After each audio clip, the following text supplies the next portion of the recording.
দলের ভাঙন তো আগেই হয়েছে, তবে এবার কি প্রতীকেও বদল? আর ঘাসফুল নয়, প্রতীক বদলে যাচ্ছে মমতার।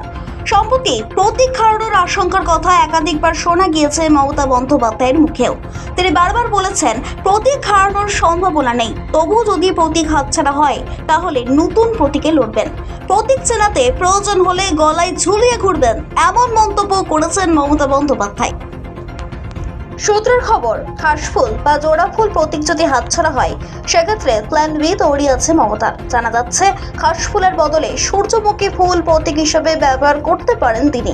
ওই প্রতীকেই লড়তে পারেন উপনির্বাচনে। রেজিনগর, নন্দীগ্রাম বিধানসভা ও বসিরহাট লোকসভায় উপনির্বাচন হবে। তবে প্রতীক নিয়ে ঋতব্রত শিবির কি ভাবছে তা এখনো স্পষ্ট নয়। ওই শিবিরের অন্যতম বিধায়ক প্রসূন বন্দ্যোপাধ্যায় এই প্রসঙ্গে জানান, তারা নির্বাচন কমিশনের উপরই ভরসা রাখছেন। সব নথি খতিয়ে দেখে আইনি পথে কমিশন যা সিদ্ধান্ত নেবে সেটাই তারা মেনে নেবেন। কিন্তু এই প্রসঙ্গে রাজ্যের মন্ত্রী দিলীপ ঘোষ কি বলেছেন জানাবো। অফিস নেই, অ্যাকাউন্ট নেই, ফুল নিয়ে কি করবেন? স্টেটমেন্ট নিয়ে যা করার করবেন, মন্তব্য রাজ্যের মন্ত্রী দিলীপ ঘোষের।